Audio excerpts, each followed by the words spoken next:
Y'all see that, guys? $500,600, and I want y'all to see this. 26,336. You see that?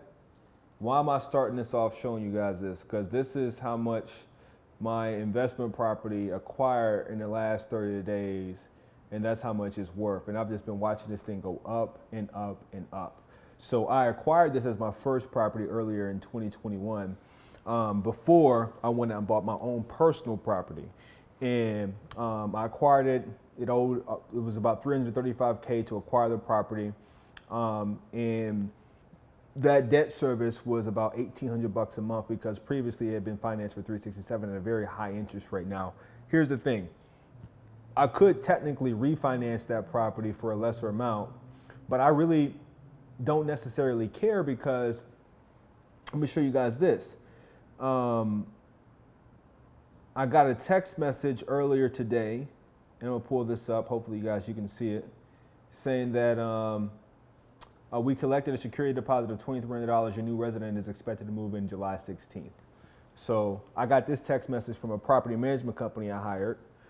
And now, essentially, that property has over $150,000 in equity, and it's going to be paid for by another resident. And then here's the thing. I'm not the one managing the asset. I went out and I found a property management company who found the renter, screened the renter, collected the security deposit, collects the rent, and then they take that money and they put it into their portal, and then they deposit that money to my checking account, and then I turn back around and I pay off the mortgage.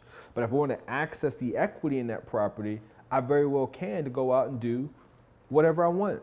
So, I'm considering taking about $100K out, buying another property, and taking $50K out and investing in a food truck for my mother and her business. So I'm going to take the equity out of that, even though I'm not the one paying for it, have somebody else pay for it, and then create two more opportunities to acquire more assets. So that's how you want to be thinking about this, guys. So when you start getting into the real estate game and you're leveraging credit, you want to be thinking leverage, right? It's the American way. And I did all this before I bought my other property. Now, I moved out of a condo I was paying about $4,000 a month for. It's about $4,200 when I looked at everything. And the mortgage on that property is about $1,800 a month. The mortgage on my new property is about $2,200 a month. So essentially I acquired two properties. The one I just acquired that I'm personally going to live in is worth about $480,000. Okay.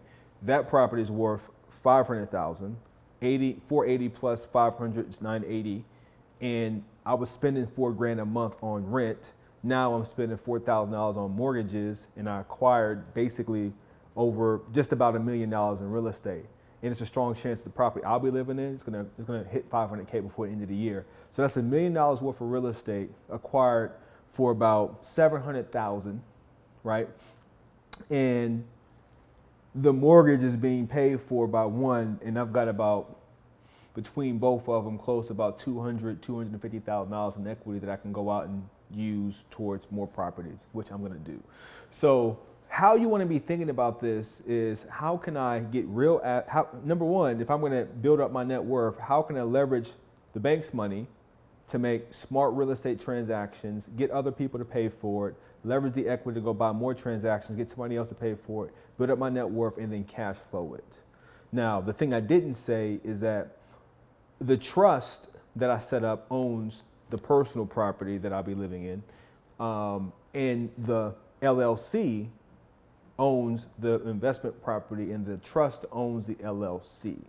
So not only am I talking about credit and real estate, I'm also talking about structure and how we want to set all this stuff up. So that's how you want to be considering this. The long haul. How can we go out and play Monopoly in real life? So hope this is helpful, guys. So the biggest thing when it comes to acquiring assets and getting into debt is making sure you got somebody else to pay for the debt, but you can leverage the equity.